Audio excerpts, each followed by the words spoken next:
बिस्मिल्लाहिर्रहमानिर्रहीम। कैलकुलस में हम लोग चल रहे हैं, कैलकुलस का काम कर रहे हैं।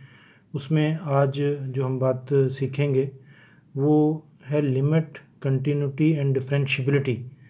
लेकिन अब इसमें हमारे पास जो है वो दो वेरिएबल्स वाली फंक्शन होगा। लिमिट, कंटिन्यूटी, डिफरेंशियबिलिटी जो है वो पहले चैप्टर जो है कैलकुलस का वो एक वेरिएबल वाला है। अब इसमें सेकंड चैप्टर की जो 2.6 एक्सरसाइज है, इसके जो शुरू के 10-15 क्वेश्चन है, उसमें लिमिट, कंटिन्यूटी और डिफरेंशियबिलिटी तीन चीज़ों का जिक्र किया गया है। तीन चीज़ों के बारे में बात की गई है। हमने एक ऐसा क्वेश्चन सिलेक्ट किया है जिसके अंदर जो है वो तीनों चीज़ें जो हैं वो कवर हो जाएं, ताकि फिर आप प्रैक्टिस कर सकें। तो टॉपिक फिर एक दफ़ा रिवाइज कर लें, कि ज़हनशीन कर लें कि लिमिट है, कंटिन्यूटी है, डिफरेंशियबिलिटी है किसी फंक्शन के लिए, लेकिन वो फंक्शन जो है वो कितने वेरिएबल्स वाला है, 2 वेरिएबल्स वाला। तो 2.6 का क्वेश्चन नंबर 11 मैंने सेलेक्ट किया है। सबसे पहले क्वेश्चन में जो फंक्शन दिया हुआ उसको रीड करना सीखते हैं। Let F of X comma Y is equal to this and this. इसको कहते हैं पीस वाइज फंक्शन। दो पीस हैं, पहला ये पार्ट है या पीस है, दूसरा ये पीस है। इसके ऊपर कंडीशन है कि when X comma Y approaching to 0,0 not equal to. Limit के क्वेश्चन में जब नॉट इक्वल लिखा होता है तो इसका मतलब होता है कि ये अप्रोच कर रहा है, एक्स को वाई अप्रोच कर रहा है 0,0 को, यानी कि एक्स भी अप्रोच कर रहा है 0 को, वाई भी अप्रोच कर रहा है 0 को। फंक्शन का बिहेवियर उस वक्त 0 हो जाता है, यानी कि उस वक्त उस फंक्शन जो है वो ये वाला पार्ट लेंगे कब, जब एक्स को वाई जो है वो एग्जैक्टली 0,0 के बराबर है, यानी कि एक्स की एग्जैक्ट वैल्यू 0 है, वाई की एग्जैक्ट वैल्यू 0 है, तो फंक्शन ये लेना है। एक्स अप्रोच कर रहा है 0 को, वाई अप्रोच कर रहा है 0 को, तो फंक्शन ये लेना है। ये तो फंक्शन को अंडरस्टैंड करने का तरीका हो गया। अब उसकी डिमांड क्या है, examine the continuity of F at this. Function की कंटिन्यूटी को चेक कीजिए इस पॉइंट पर। फिर एफ का partial derivative with respect to X at this point and F का partial derivative with respect to Y at this point. ये exist करता है कि नहीं, ये हमने बताना है। इस वाले हिस्से को तो हम बाद में देखेंगे, पहले इसके बारे में सुनिए कि जब हम कंटिन्यूटी पढ़ते हैं तो उस वक्त हमारे पास जो है वो लिमिट जो है वो बीच में कवर हो जाती है। तो इसका मतलब है कि इसके अंदर जो हमने तीन चीज़ें सीखनी है, लिमिट वो भी आ जाएगी, कंटिन्यूटी का तो ये अपना क्वेश्चन होगा, और फिर इस पार्ट में डिफरेंशियबिलिटी सीखेंगे। तो मैंने हेडिंग लगाई कंटिन्यूटी।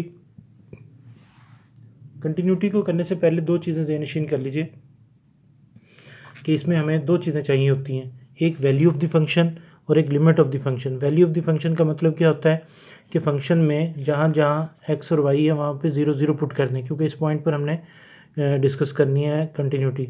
तो इसका यहाँ पे हम जब पहुँचे तो उसने कहा एक्स और वाई जब एग्जैक्टली 0,0 तो ये वाला फंक्शन आपने सेलेक्ट करना है।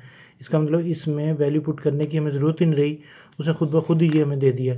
तो एफ पुट एक्स को Y is equal to this implies, तो हमारे पास एफ ऑफ 0,0 का आंसर क्या आ गया, 0। ये वैल्यू ऑफ द फंक्शन आ गई 0। अब लिमिट ऑफ द फंक्शन हम फाइंड करेंगे। लिमिट ऑफ द फंक्शन के लिए सबसे पहले फंक्शन को सिलेक्ट किया। अब ये वाला फंक्शन क्यों सिलेक्ट किया, क्योंकि इसमें उसने कहा हुआ है कि जब एक्स और वाई अप्रोच करेंगे 0,0 को तो ये वाला फंक्शन सेलेक्ट करना, यही इंपॉर्टेंट बात इसमें होती है। तो देखिए लिमिट एक्स को वाई अप्रोचिंग टू 0,0 के लिए ये वाला फंक्शन सेलेक्ट किया। अब अगर हम इसमें डायरेक्ट लिमिट पुट करते हैं तो ओवर में 0 आ जाता है। तो ऐसे क्वेश्चन में, 2 वेरिएबल वाले क्वेश्चंस में क्या करते हैं कि लिमिट को हम मूव करवाते हैं अलॉन्ग कोई स्ट्रेट लाइन के या कर्व के। तो पहले मैंने इसे मूव कराया along straight line y is equal to M X. इसमें जहाँ जहाँ y है वहाँ पे एम एक्स पुट कर दिया। जब पुट किया तो उसमें y तो रहा नहीं, तो अब लिमिट सिर्फ x के ऊपर है, तो इसलिए लिख दिया x अप्रोचिंग टू 0। अब इसको सिंप्लीफाई किया, सिंप्लीफाई करते करते ये सिंप्लीफाई करके दिखाया गया, सिंप्लीफाई करते हुए जवाब जो है वो 0 आ गया। अब हमें यहाँ पर m के ऊपर हमने डिसीजन लेना था कि m इसमें m की क्या वैल्यू है, ये m क्या है, लेकिन m उसमें डेड हो गया क्योंकि इसकी वजह से ये 0 हो गया। इसका मतलब है कि इससे हम लिमिट जो है वो जज नहीं कर सके। तो फिर हमने चेंज किया, अब लिमिट को मूव कराया एक कर्व के along y is equal to X square. अब इसका क्या मतलब है, जहाँ जहाँ y होगा वहाँ पे एक्स स्क्वायर पुट कर देंगे। देखिए ये सारा काम किया हुआ है, सिंप्लीफाई करते करते जवाब जो है वो 0 आ गया। तो इसका मतलब ये हुआ कि इस फंक्शन की जो लिमिट है वो उसका जवाब जो है वो क्या है, 0 है। अगर यहाँ पे इन्फिनिटी आ जाता तो फिर हम लिखते लिमिट डज नॉट एग्जिस्ट। अब हमने लिख दिया लिमिट एग्जिस्ट करती है, और ये उसका जवाब है। अब कंटिन्यूटी की कंडीशन ये होती है कि वैल्यू ऑफ द फंक्शन और limiting value of the function को सेम होना चाहिए।